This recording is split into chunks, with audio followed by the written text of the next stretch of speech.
today is Jason Neiffer. Jason is the Executive Director of Montana Digital Academy, Montana State Virtual School. For over 25 years, Jason has pursued innovative ways to combine technology and pedagogy to make learning engaging and meaningful for students of all ages. His professional interests include distance learning, media literacy, digital productivity, artificial intelligence, social studies, and humanities education.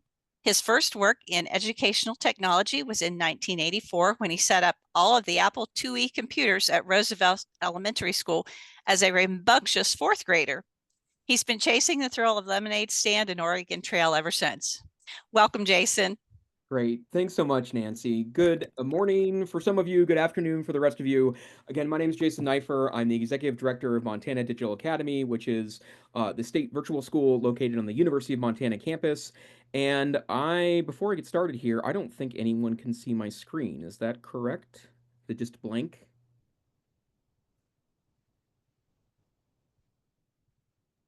Correct. Okay, so pressing resume. It says you've started your screen sharing, but I just see a blank screen right now. Let me try that again. Stop share. Boy, it's stuff like this that makes you feel like you're not as tech savvy as you think you are. Let's try that. Still the same thing, huh? Yeah. Okay, Yeah, that's when okay. you shared it earlier, it was fine. Well, then let's try a different strategy then.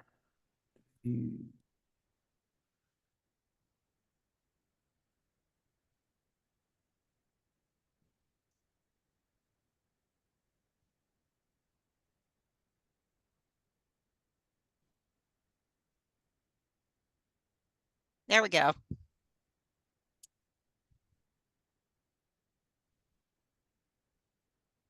Okay, that's awesome. So again, good afternoon, or I should say good morning, good day, good evening to anyone in different time zones today. Again, my name is Jason Neiffer. I'm the Executive Director of Montana Digital Academy, which is Montana State Virtual School that's located on the University of Montana campus in beautiful Missoula, Montana, in western Montana. But today, I'm going to be talking a little bit about the work that MTDA is doing on generative AI in course development and instructional design. And this will be a fast-paced presentation today. I am providing an additional resource for you to interact with, in part because I see that we have 815 participants, which means there could be a wild number of questions. And so before I show you that resource, let me tell you a little bit about what my intent is today in providing some resources for you. I'm going to have a couple of different demos that we're going to work through today. The first one is custom GPTs. The second is something referred to as Notebook LM for what's also referred to as retrieval augmented generation, or RAG, from instructional development model. And then when we are said and done, I may do a quick demo on other work we're doing to improve instruction based on student performance. And we'll get through as much as we can this hour. But like I mentioned, with so many of you participating in the webinar today, I've created what I call a presentation buddy for you. And this is a short link to the presentation buddy. And the idea behind the presentation buddy is that a webinar sometimes doesn't have the kind of follow-up that you might want in professional learning. And so what I've done is created what's referred to as a custom GPT in ChatGPT. And that custom GPT contains three things. It contains all the slides I'm presenting today that it can refer to when it's answering questions. After we're said and done today, I'm going to take the recording of what what that I talked about during this hour, and I'm going to make the recording one of the resources. And then I have a training document that has all the information about me if you want to contact me. You need a free ChatGPT account to access it, and this is what the presentation buddy looks like. But a free account is more than enough. You don't need a pay-for account to do it. It has to be ChatGPT, though, and not another platform. And you can then ask questions of it in context of your own world of instructional design. And so to give you an example of what this might look like, after I upload the transcript, it not only has the slides to work from, but it's going to have all of the comments I made today as a transcript in there, so you don't need to worry about remembering anything here or even rewatching the webinar. You can just ask questions of the bot. So it's part of my philosophy that we need to be really proactive about finding spaces for large language models to do work that we're not doing already, to add value adds. With all the controversy around large language models and generative I think strategies like this to show off ways that we can do interesting things with AI that have really no competitor right now is a real way to show off the extraordinary power that these models can represent. So presentationbuddy.io/QM webinar 0325. You'll need to log into a free or paid for ChatGPT account, and then you'll have access, really interactive access to anything that I talk about today. So there's obviously an incredible elephant in the room in education right now. Is education undergoing a fundamental transition, which seems to be something that we ask ourselves every 3 to 4 years? I am rounding the corner of 30 years in public education, K through higher ed. I've taught all levels of instruction as part of my career, and I will tell you, and I'm sure many of you in the room that have similar gray hair to mine know that we answer this question on a regular basis because everything is supposed to transform education. And unfortunately, or fortunately, depending on your point of view in the world, generative artificial intelligence has provided an extraordinary hurricane of I'm not quite sure what to call it. Disruption is a popular term, but I think it's become a little hackneyed. It certainly provides a lot of discussion points for all the work that we're doing in education right now. And so there seems to be a vast tornado, vacuum cleaner, hurricane, something's going on that provides a pretty amazing situation for us to kind of play in within the broader pieces. But I think we're starting to lose already the insight that these amazing tools can provide for us. And in order to kind of demonstrate that, I want to go briefly into the past to share with you this graphic, which was very popular in ed tech circles 7 or 8 years ago. And the idea here is that we need to be thinking about what is it that we want students to do, and to be honest, what is it that we want teachers and professors to do as well. The wrong answers to this is to use a technology, right? We're not in this business to have students start blogs or post a seesaw or to create green screen videos or record their own podcast or master Photoshop. That's the wrong goal here. Our goal should be instead to raise awareness and to help students answer our questions and their questions, take action, imagine new possibilities, create solutions to problems. And in a world that's so dominated by controversy right now, we are obligated to help train students do the right answer column. And as it turns out, I do think this conversation is leaning more towards the left-hand side of this equation when it comes to generative artificial intelligence. We hear a lot about teachers using AI and professors using AI and students using AI. Everyone needs to use AI, and that's a familiar conversation for sure, but I don't think it gets to the core of what AI can do to fundamentally reinvent many of the systems we have in K through higher education, not to mention workplace training, post-secondary career and technical education training. So going back to, the question, is education undergoing a fundamental transition? I think this technology has the potential to do so, but there are so many perils that we need to be cautious about because right now people are focused, in my opinion, on the wrong stuff. So I do feel duty obligated to say that there's a lot of ways that I think generative AI is likely to change our business, right? And what has become complicated about generative AI is that the how we teach, what we teach, what students learn, how we run schools is being mishmashed into one larger conversation. And that means that we're not doing a very good job of pushing ahead the more specific conversations because we can't get past the cheating issue in regards to generative artificial intelligence, or we can't get past the intellectual property issues because those are all broad issues that we obviously need to resolve and discuss, but it obscures the smaller conversations that we need to have. Now, today, I'm going to focus more on the how we plan around instruction piece of this, or the how we teach part of this. And one of the reasons why is that while the how students learn and what we teach is an important discussion, it is a bit of a rabbit hole. And unfortunately, this has diminished, I think, some of the quality instruction experts like yourself need to be having about generative artificial intelligence. So, what I'm going to be talking about today is what AI can do in regards to instructional design, right? And I will tell you that I think instructional design as a craft, instructional design as an area of educational progress, certainly as a study area, is vastly underappreciated. And in fact, even when universities or K-12 schools have sufficient staffing in these areas, it doesn't get nearly the attention it deserves because oftentimes it's only the surface level work that we can afford to or have the mandate to do in regards to instructional design. Now, I will tell you right now that for me, the conversation seems really centered around one particular topic in regards to instructional design, and that's how does AI save teachers time? So this special report from Ed Week says, how does it save people time? And this report says 4 time-saving tools for teachers. And a popular professional development provider, AI prompts to save teachers time and simplify tasks. And have we mentioned that AI can help us boost our productivity to save you time? And AI is an ally to save teachers time. And that seems to be, really the context of most of the discussions we're having right now in this grand AI space. Once in a while, you'll get a report that's a little deeper on this. For example, this BBC article is pretty good too.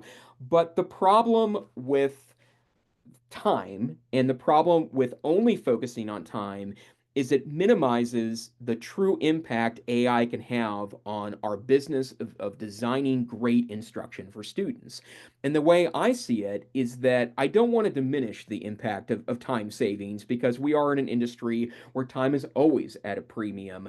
But if all we're doing is shooting for doing things faster, it's not going to lead to better unless we specifically focus on better. So, in other words, how do we do not just faster with AI tools? How do we create better outputs? And there's a really great a statement from kind of the patron saint of AI in education right now, Ethan Mullock from the Wharton School. I hope you have read his incredible book, Co-Intelligence, and if not, I recommend it. But he talks a lot about the context of AI in business and that there is a natural instinct amongst businesses to say, great, if one person can do 2 people's jobs with AI, then we should fire one of those people and then double the workload of the first person. And he says something that I think is extremely profound about that, which is companies that learn how to use their newly productive workforce in AI will absolutely dominate any company that just tries to post AI do the same output they were doing pre AI, just with fewer people. And I'm seeing this inclination happen already. It has to do a lot with corporate culture in the United States for sure. But I think this is true not just in context of business, but also in context of how we do education. So just to steal from Professor Mullock for a moment, schools that figure out how to use their newly productive teacher, administrator, and staff workforce should be able to dominate any school that tries to keep their post AI output the same as pre AI. But yes, right, we aren't really, looking to dominate each other in educational institutions.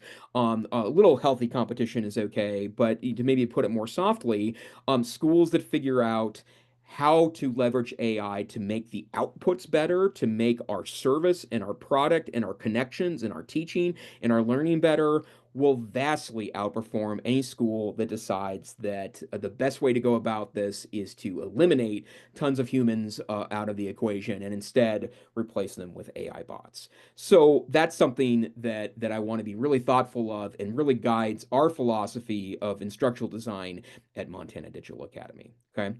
So, in my mind, AI is an incredible superpower for us to improve instructional design. And I'm about to show you some of the things that we're working on philosophically in our organization. I do want to make sure you understand that all this stuff is an extraordinary work in progress, right? We are experimenting over and over and over again.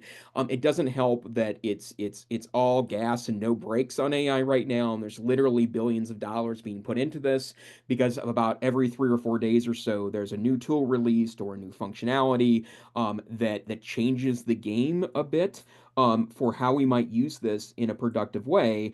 But we've also found that waiting around for the technology to settle itself is also a poor substitute for action because otherwise we'll never get anything done or never make any progress forward.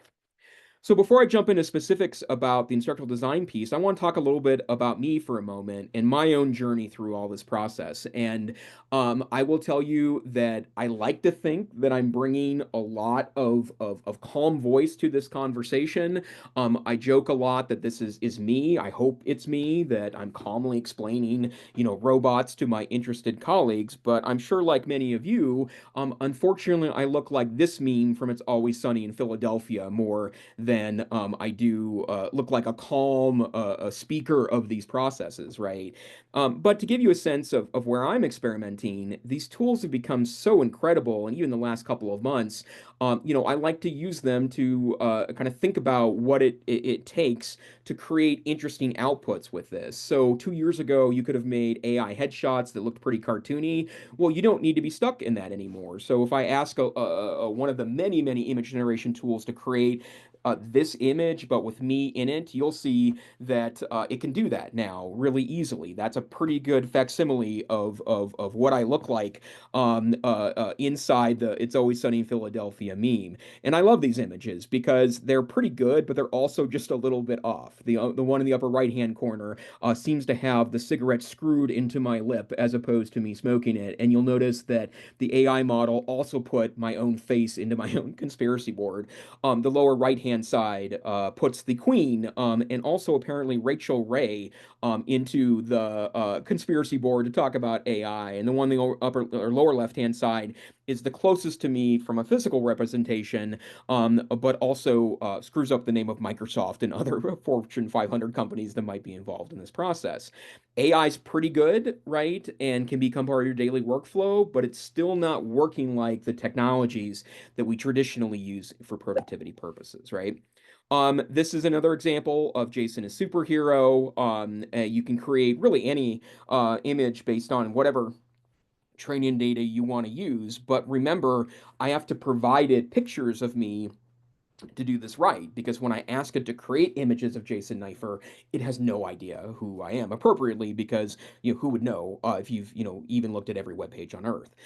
I was part of the Digital Learning Collaborative's Digital Learning Palooza in October, and they asked us to generate images of us as rock stars. I love these in part because it appears to be my first stadium show, but also that's what my hair looks like if I let it grow out. So it kind of figured that piece out. These are other images I've created of myself. The one on the right, I'm amused by because this is Jason as King of France, but it somehow put a little bit of my personality in there because I'm wearing a flannel shirt. The one in the middle is me as an Oscar winner, keeping up with a recent theme in popular culture.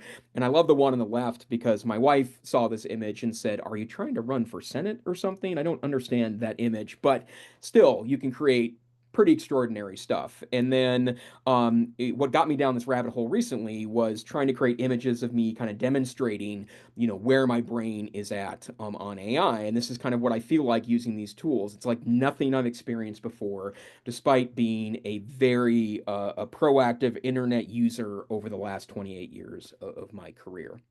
So I use this stuff every single day. It's part of my workflow, whether it comes to processing to figure out whether or not I want to spend time reading something in detail. When new studies come out, when new reports come out that could potentially inform my work, my reading time is finite. And so I've created bots to help me decide which stuff is worth my time reading and which stuff can go somewhere else temporarily or permanently. I've figured out how to create bots that can do all sorts of things for me to save me time. So for example, I stuck in a report into it and asked, I want a so what analysis, which I gave it copies of all the things I'm interested in reading about, and it gives me some insights from the document to know whether that's the place that I want to spend my time. I do the same with podcasts now. I create transcripts from podcasts that are interesting to my work and stick them in Notion, which has a nice AI component to it now. And I'm starting to figure out that if I listen to a podcast and then have the AI take notes on it later and then put this in a document somewhere, I'm much more likely to refer to that information than if I just simply listen to a podcast. But my workflow has substantially changed. But of course, now it's about great. What does that mean for teaching design and materials design and online learning design or even face-to-face learning design? And this is where I think this is going. So I'll start with you probably, if you're using ChatGPT or its cousins, you already know what a single prompt looks like, right? You can ask it to write a student informational text on something, and it's going to do a pretty darn good job at that, right? Now, if this is as far as you're going, it's going to provide a certain level of output. But over time, many medium and advanced users figure out that the more instructions you give it, the more likely you're to get the output that you're looking for. But the single prompt strategy works just fine in a lot of uses.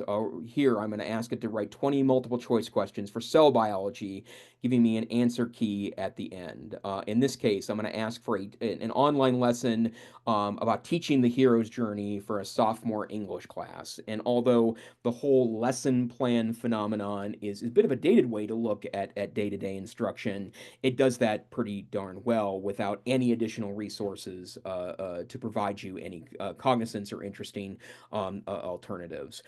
If I am required to write learning objectives, or I'm using that as part of a backwards design, it does a great job at doing that as well. And you can also use advanced prompting strategies like a framework. This is the Ryzen framework where you explain a role and instructions and steps and end goals, and then a narrowing of those pieces. And if you start to become a bit of an AI hacker over time, you figure out little things that can help make the output better.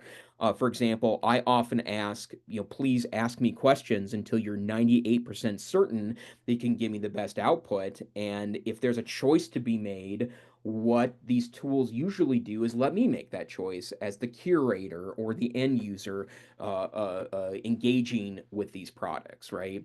And of course, the more you give information to a large language model for what you're looking for, the more likely it is to present a great, extraordinary output. So in this case, I go back to an informational text on the Second Crusade, a textbook-like writing. It's going to give me better output. And you also note on the right-hand side here is that these systems are starting to cite their sources, so you can be less worried about the so-called hallucination phenomenon that these large language models tend to be hurt by. And you can even take your existing materials and ask it for evaluation. If I upload a syllabus, for example, this is a college level biochemistry class, and ask it to evaluate something for me, sometimes I get bland, generic thumbs up, but I can ask it to really give me a really good criticism of something. In this case, I ask it to be brutal. The first time I asked for evaluation on this, it was blandly positive. After I asked it to be brutal, it says that there are several strengths, but also areas that could benefit from refinement for clarity and effectiveness. And it goes through and gives me suggestions there, right? And many K-12 folks know this, and I know some folks in higher ed that are also working in this space as well. There's also dozens, if not hundreds, of school-facing tools that will do a lot of this detailed work for you. For example, Magic School, which has a free tier available for teachers and professors. You can ask it to do things like creating informational text. So you may be asking to yourself, well, what's wrong with that, right? It seems to be pretty functional. It's outputting those pieces pretty well for me. Well, the answer is nothing is wrong with that per se, but there is a bit of a gap when you're focusing just on the tool, doing it for you with single shot prompting or even a prompting framework, or using one of the kind of refined tools like School AI, Magic School, etc., which is that it's not giving you the best because you haven't given it enough information to know what the best output should look like. That's surface level work. So it's just focusing on faster, where our goal should absolutely be, as Professor Mullock talks about, adopting a co-intelligence to make the output, make our service, make our structures, make our engagement better. That should always be our goal here, so that it improves the way we are attempting to offer instructional services to our end users. Okay. So MTDA, obviously this is an AI generated badge. I love a good project name. We have something called Project GeoNova at Montana Digital Academy, and we're developing a world geography course completely from scratch. We have used some vendor-based courses in the past. I am a geography teacher by training. Most of the years I spent in the classroom, I taught world geography. So this is a content area that's close to my heart, but I also know that in our history, the commercially available materials have not been very good. And in fact, this is a class where there's distinctly no wonderful things for us to work through to provide the best instruction for students. So part of it is figuring out what is the way to approach large language models to help us out. And so we've started designing things with two parts of large language models in mind. First, we see ChatGPT and its cousins as kind of the ultimate, and the data term Renaissance man. There's no modern term that helps it, but to make it more inclusive, we're trying a worldly human as an alternative to that. But ChatGPT and its cousins, have read so many things, it's done so many things, it's evaluated so many things that it can speak on so many issues. It's a real extraordinary tool, but the problem with ChatGPT is that it's kind of like the most interesting robot in the world, right? You've seen the Dos Equis commercials about the most interesting man in the world that's seen everything and done everything. But it's also more of a storyteller than it is an oracle of knowledge, because it hallucinates sometimes. It wants to give you the right answer or tell you the best story, whether that's accurate or not. So we have started re-envisioning our relationship with these tools to say we want both the wide level of knowledge, but also we want ChatGPT and its cousins to be a consultant for us. So changing our mind frame for a moment to say that the knowledge worker should access ChatGPT as both a wide knowledge oracle, but also expert knowledge. And of course, by knowledge worker, I mean particularly instructional designer, someone who's engaged in these design processes, right? So we are going back to what's already established in instructional design. Maybe you use ADDIE, maybe you use one of the content area or domain area specific course development structures. The one we've been using is Understanding by Design, which is a 20-year-old, 25-year-old process. It's been around since the 1990s. It's well established in schools. But what I would also tell you is that if you've ever gone through Understanding by Design, it's extremely, extremely detail oriented, and it's difficult. I've been in through just enough course developments and also K-12 curriculum development projects to know that oftentimes people don't have the resources to invest in a full understanding by design. I've been in curriculum committees trying to develop new courses from scratch that was trying to use UBD, and the people sitting in a summer room being paid $14 an hour to do this work, whether or not they're the right people to have in the room or not, and then the discussion gets hijacked, and then you go down a rabbit hole, and all the work that really needs to get done to develop a great course gets mired in a lot of time consuming and oftentimes not successful strategies. But if you involve AI in it, as I'm going to show you in a moment, it can really jumpstart discussion so you can spend your time on the most important parts of this and not be mired in philosophical discussions that don't get you to the end of the process. The other strategy we've worked with is understanding, because these systems tend to fabricate things. The technical term in large language models is hallucinating. I find that term to be a little problematic because it's also a symptom in a mental health a situation, but it lies. Even when you're asking questions that it should be able to nail because the sheer amount of data available on it. So we are utilizing a strategy that's called RAG, or retrievement augmented generation. Most AI tools now use RAG, um, doing searches for you. The deep search or deep research functionality that's appeared in the last couple of weeks is also a RAG style model as well. But we are looking at this as an opportunity for us to highlight consultants by providing resources to ChatGPT to refer from that are custom designed by our team based on who we want to be consulting in our work. So it's led to 4 different strategies. The use of open education resources, which works just fine as an initial strategy. I'll explain in a moment why we couldn't use open education resources straight up. We have adopted Notebook LM from Google as an extraordinary tool for pulling out data from resources that we share, as I'll show you in a moment. We also like to use ChatGPT to evaluate sources that we've identified as the most critical sources to guide our work, so that we get actionable advice from all the resources that we want to train to be our so-called consultants. And then last, we're developing custom GPTs, which you can do now in ChatGPT Pro. You can do that in Claude Pro from Anthropic. You can kind of sort of do that in Gemini from Google now too, in order to create a thought partner for designing these courses. So let's start with OER. I have no doubt that OER is not a new concept to most people on the call today. So the idea of having access to really well-written textbooks, lessons, documents, objects in the open education resource space is pretty great. But it doesn't work for us in writing a high school geography course because there are few, if any, appropriately leveled texts for high school students in the world geography space. So the stuff is written way over our target students' heads. It's way more detailed than probably we need in most cases.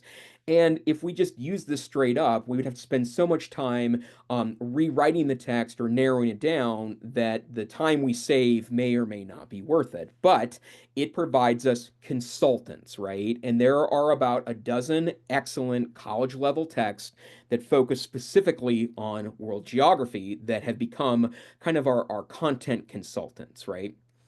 Now, we could just read those, and in some cases, we do just read books and take notes out of them and make that part of our training data. But particularly for the content, we like Notebook LM from Google as a strategy. And if you get nothing else out of my presentation today, please know that Notebook LM is worth your time right now as a potential strategy to help organize and manage information. But we consider Notebook LM a knowledge oracle. And so what we did was we found 10 texts that are open education resources that focus broadly on geography. None of this information is necessarily specific to the classes that we're intending to teach as part of world geography. It goes in way more detail, but this is like adopting experts in this space. And because they are openly licensed, and we don't have copyright issues with these, we can use them inside of our systems with no questions about intellectual property. At some point, may get more information about how we can use commercial resources in this way. And you'll see in a moment, we do pull out some information of commercial resources, but we're very careful about where that information goes and how we utilize it. Because we want to own the resource, and then following the traditional precepts of copyright law, we don't want to impact the commercial value of the sources that we use. More about that in a few moments. But what's great about Notebook LM is once we fill the notebook full of our carefully curated resources, we can just ask questions of the notebook. So in this particular case, we call this our geography knowledge oracle. If we're designing a unit on South American human geography, or maybe our South American unit, and want to figure out what are the big topics in human geography in South America, it's going to answer those questions for us from the textbooks we've collected. And Notebook LM has a great feature that you just click on one of those little gray bubbles and it takes you directly to where it picked up the source. And so this becomes a sustainable way for us to keep consultants, in this case, experienced textbook writers, college professors in this space, to help us figure out where we want to go next with this. We also have teachers that are a part of this that are experienced geography teachers, including me, another person on our staff, and also two of our geography teachers. But we want them to evaluate expert advice and not necessarily be the expert in the loop, because they may or may not be an expert in this particular topic. Teaching it in expertise does cross over a bit, but not necessarily in a way that we would feel comfortable saying we have a content matter expert helping us in this space. So it helps make up for that. And again, for those of you that have used Notebook LM before, you know this, but it's really easy to create a huge knowledge oracle on really any topic. I created this World War I Notebook LM last summer live in front of a group of school administrators, and I picked up everything from college professor lecture notes that I just shared the webpage link, open source textbooks on world history, county historical societies in the state of Montana that had wonderful World War I resources specific to their county, Montana Doughboys in World War I, for example, and even things like the Imperial War Museum and their pages on World War I. And now I've created, again, a knowledge oracle for me to ask questions from. And it's a really useful way to provide an expert to talk to, an instructional designer, a professor, a teacher that's really thinking about this. And the example I'll give to you is I asked it to create a list of 10 battles that tell the narrative story of World War I. There's literally hundreds of battles in that war. You can't study them all in a survey course about World War I, or even like world history, U.S. history. So having a thought partner to work through which content's most important based on all these resources, I think is a really winning strategy for this piece. So we've also created training data, and part of it is that we have a massive number of books that we've collected in our office that we like, that provide us guidance. And we learned about how to do this with an accidental experiment a couple of years ago, early in ChatGPT days. It will write multiple choice questions for you, but as it turns out, you don't know if they're great multiple choice questions or not, right? And so one of the strategies we just tried, we spitballed this in a live demo, is we went to Google and found, like, we want to find a document about how to write multiple choice questions. And we found an interesting 69-page document from Kansas State called "Is This a Trick Question? A Short Guide to Writing Effective Test Questions."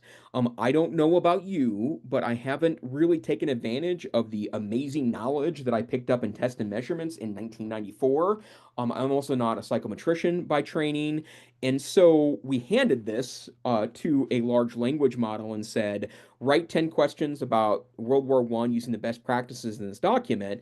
We tried that before and after by giving it this information. And as it turns out, it gave us better results when we provided it a guide, right? I'm not going to read 69 pages on how to write good multiple choice questions.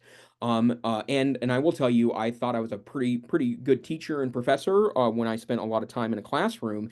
I used to write jokes into my multiple choice questions, right? I wasn't putting out my A game there, nor does people have time to write amazing questions. So that gave us the idea that we should be looking for as many resources as possible and pull out all of the actionable advice and guidance it gives. And you can do that with a large language model. We own all the books that we put in our training piece. We also don't share this training data out in being trying to be mindful of copyright. But sometimes we do it the old-fashioned way by marking up a book and creating 2 to 3 pages of actionable advice about how to implement that. Sometimes we use a large language model to help us process these resources. We do this with studies, we do it with reports, we do it with conference presentations where we heard good ideas.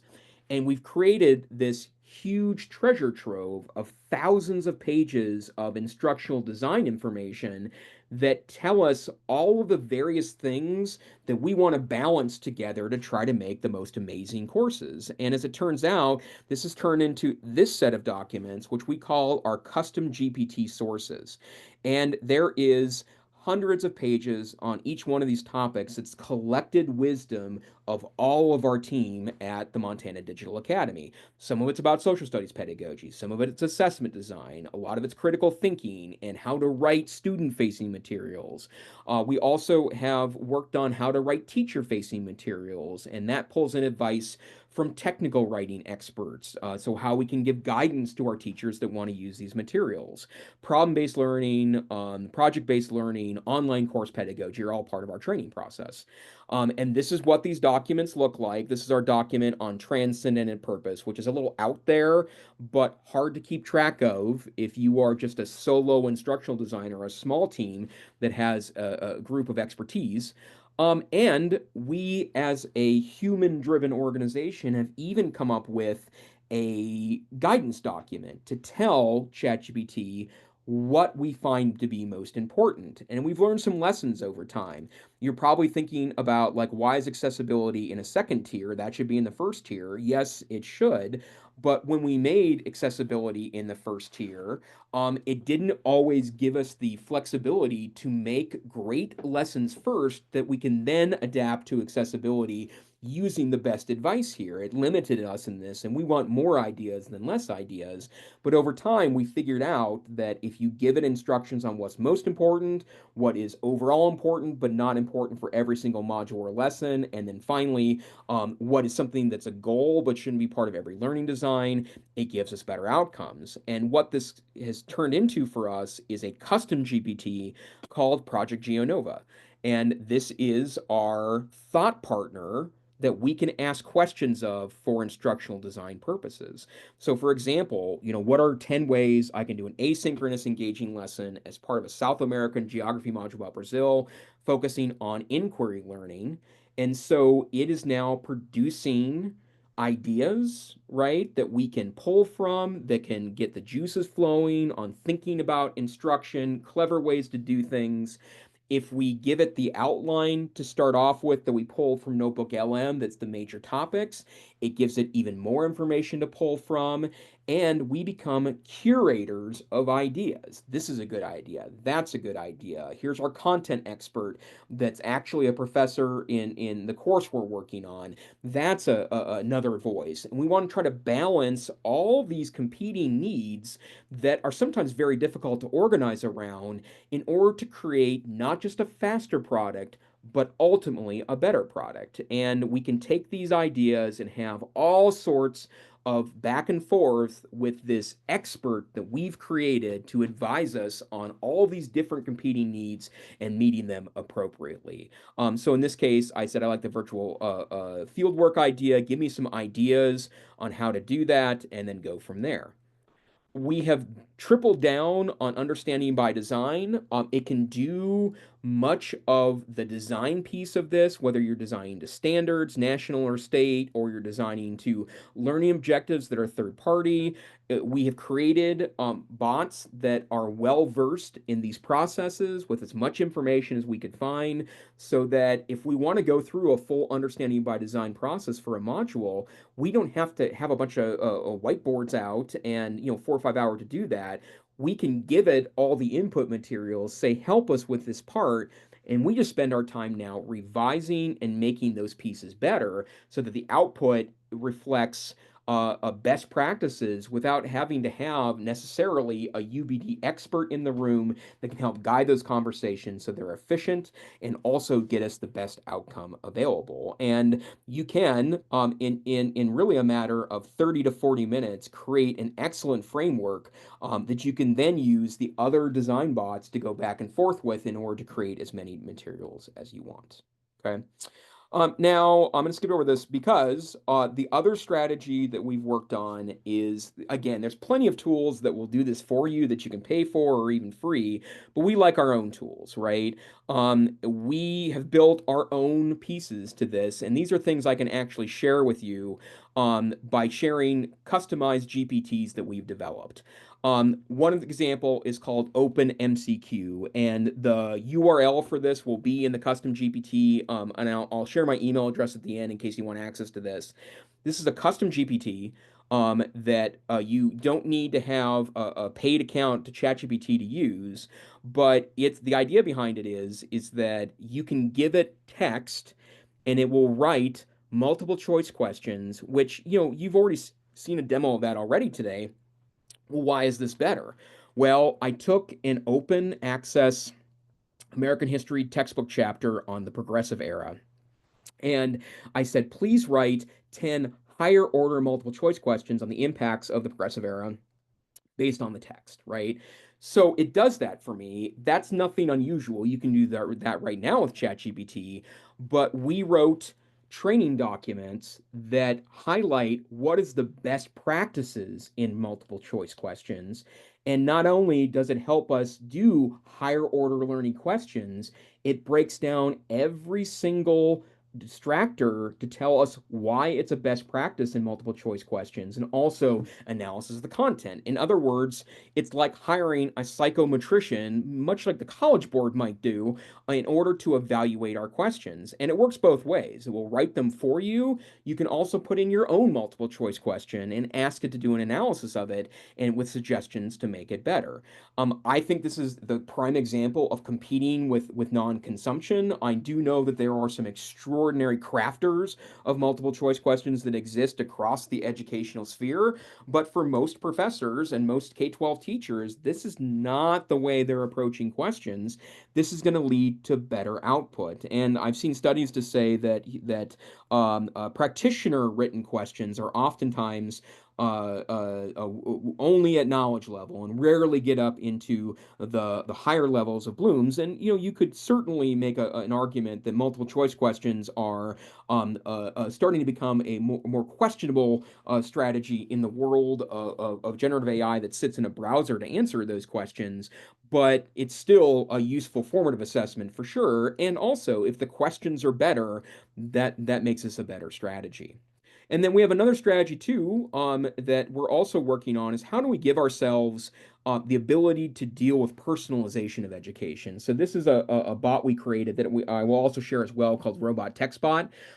We have to deal with a lot of students with accommodations in the K-12 environment, and sometimes to meet those requirements, it is very time consuming to a point that we don't have the staff to pull it off, like creating, for example, note structures for students on a reading.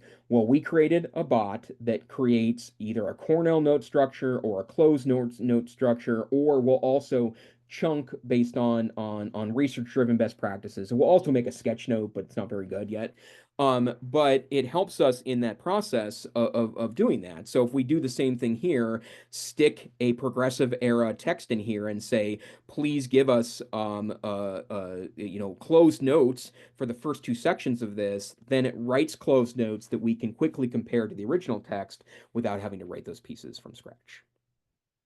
So that was a shocking amount of information in 50 minutes. Again, I'm going to take the transcript from this and stick it into that custom bot that I shared at the beginning. In fact, I'm going to go back to that URL so you have it. And for the next, I would imagine 9 minutes or so, I'd be happy to answer any questions or kind of add to the conversation, whatever I can. Jason, we do have quite a few questions in the Q&A. Do you want to go through them, or would you like me to read those so you can answer them? I am not finding my Q&A tab, so why don't you go ahead, Nancy? Okay, sure. Is your language model slash information shared by Chat GPT outside the presentation buddy? I'm not sure if I quite understand that, but let me answer it this way. It is shared when you go to the specific GPT, but it doesn't train the model. So yeah, you can access it in ChatGPT's custom GPT, but not anywhere else. You have to be in ChatGPT to access it. I hope that's Okay. Should every class have its own GPT slash AI assistant? That is a great question. I think it really matters on what and how you're teaching, but I see that as a very viable strategy for teachers and professors that want to start experimenting with it. I think there's always a question about what that replaces in context of learning, right? I have the same concerns that many of you do, that AI becomes kind of a crutch that creates a lack of critical thinking. But I think that's a good experimental start for sure. And I do the same now when I adjunct in the higher ed space. Okay. Is the discipline of education moving from collaborative instructional design to generative AI instructional design? Not yet, for sure, but I like to see it as not one or the other, but how can we do both? I think that for me, the folks I'm most worried about, I know many of you are from large, comprehensive, well-staffed instructional design teams that have assessment experts or have media creators that can be part of that process. That's never been an organization I've worked in, and I think that you'll have to answer that question for yourself. I envision a middle ground pathway, that there's a collaborative team that brings in generative AI to make sure that the output is as good as it can be. Okay. Do you feel safe giving AI tools your face and voice? Well, that plane has already left the hangar because there's hundreds of YouTube videos, right, that have my voice on it. I have a friend and I have been hosting a podcast for 7 or 8 years. I don't think I have a choice in that matter, right? And I feel safe enough to say that I do look at the terms of service of every tool that I use, and sometimes I'm comfortable with what they say, and sometimes I not.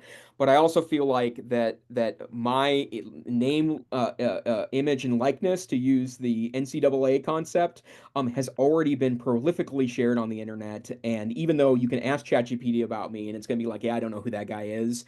Unfortunately, that cat is out of the bag. So. Okay. What AI models did you use to create those images of yourself as new models of the meme? That is a great question. I am using mostly the Flux models right now, which are available from 7 different vendors. Black Forest Labs in Germany makes the Flux model. If you just type in Flux image generation in Google, you'll find them. But I will also tell you that most of the apps now that are popular in the app stores can do similar pictures to that now. And if you look long enough on YouTube, you'll find some real nerdy videos about training your own models to do really high-end generation pieces. Okay. How do you conceive a new collaboration between instructional designer, bot, subject matter expert instead of the traditional instructional designer, subject matter expert? I mean, obviously, I think it's a member of the team, right? And the dynamics really depend on how savvy people are. Um, uh, uh, but I think it needs to be said that I don't think canning people, right, as part of this process, or saying we need less people is the right way to go. I do think being very specific about what the role is and then what other team members' roles are is really important because I do think it will be very, very, very, very, very tempting for institutions to say we don't need all these humans involved. I just don't think that's the future. And again, going back to Ethan Mullick, I think institutions that figure out a way to embrace these tools are going to vastly outperform folks that just say we're going to do twice the amount of work with half the staff. Let's see here. How do you separate out information that you don't want spread out as public information? Do you use a GPT version that has guardrails for your information confidentiality that doesn't share? Yeah, and part of that too, and I see there's a very lively discussion going on about paying for tools. Part of this is if you're using the free model, you don't have that option, right?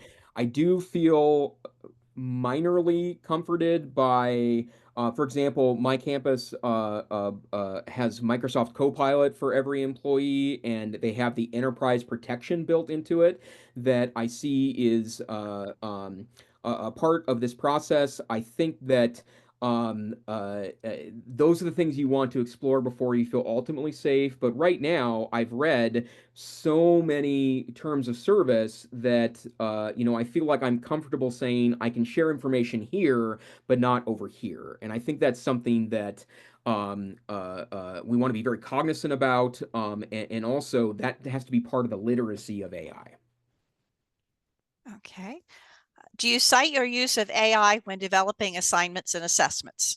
Absolutely, yes. And it's not only citing that we're using AI, we give details about it, and also we talk about which sources we used in the process. We want to be citing sources up and down, and our a piece of this is that we're not going to do this any differently than we would if a human wrote this stuff from scratch. If we used this article, this article, this article, and this Wikipedia article to help write this or help create the content we want to use here, that's all going to be very aggressively cited. And I think that's an important part of this process. Okay, we've got just time for a couple more questions. You mentioned that the model does a good job with learning objectives. I saw a large amount yesterday on a webinar where and it's in parentheses, Notebook LM, used ineffective active verbs. What do you think the best fix is to this? Also, what do you think of tools like Kenmigo? Okay, so answering those two separate questions, the way you fix that is by providing it a resource that talks about how to write great objectives, right? And you can find, well, I mean, there's literally dozens of College of Education web pages that do exactly this, that teach you how to write objectives, right? So just throw that into Notebook LM and write in the document, this is the way to write objectives. It needs to be no more complex than that, and then double check it, right? Like compare that the first couple of times you do that with the output. And I think that's a really great strategy. If you're not telling it the output, or if you're not giving it guidance, it's just going to go back to its huge, most interesting robot in the world output, right? That may or may not be accurate. And then to the Conmigo question, so Saul Khan has the extraordinary ability to suck the oxygen out of any single conversation regarding EdTech in 2025. We're keeping an eye on Conmigo. I have read his book about AI and tutoring. If we can pull off a tutor that helps us get students, where they're going, great. But I'm not a fan at this point of wide rollouts of this stuff and just waiting and seeing. So for me, I think we just need to continue this conversation and look at every data set available to us and be cynical about both wide claims about how great it is, but also be cynical about cynicism of these tools as well. Okay, I think we have time for maybe one more. So let's do it. What accessibility considerations do you follow when choosing or using tools to use with students? Well, I mean, we're obviously aiming at the highest levels of compliance in accessibility, and with new rules, I think this is a important time for us to be very smart about where we're going with this space. For us, it's that we're not going to adopt any tool unless we are able to verify it meets all those accessibility pieces. I do think that AI is an extraordinary tool set for helping anyone with any learning difficulty become a more plugged in learner, but I think we have to wait and see. I've also learned that VPATs are not necessarily always the most accurate documents, and so we have to be very thoughtful and a touch cynical about trusting and have to test and verify ourselves. Let's see. Let's go one more. What subscriptions do you have that you like? A great question. The two that I would pay for if I were completely trying to minimize my prescriptions are ChatGPT and Claude. I think those are the two basic ones. If your school or university isn't thinking about a strategy to get you access to paid models, then that's where you need to push because the paid models beat the free models in all cases. And Claude is Claude. Thanks, Brent, for putting that in there. ChatGPT and Claude. And then someone mentioned this earlier, but and I'd be happy to help someone do this if you're interested. There are ways to buy kind of Costco bulk level AP or AI access through tools like OpenRouter that you can actually access dozens or hundreds of learning models. Just email me and I'm happy to help. Great. And for those of you who we didn't answer your questions, I'm so sorry we didn't get to those, but hopefully you can get some answers later on. So let me share my screen here real quick just to close out.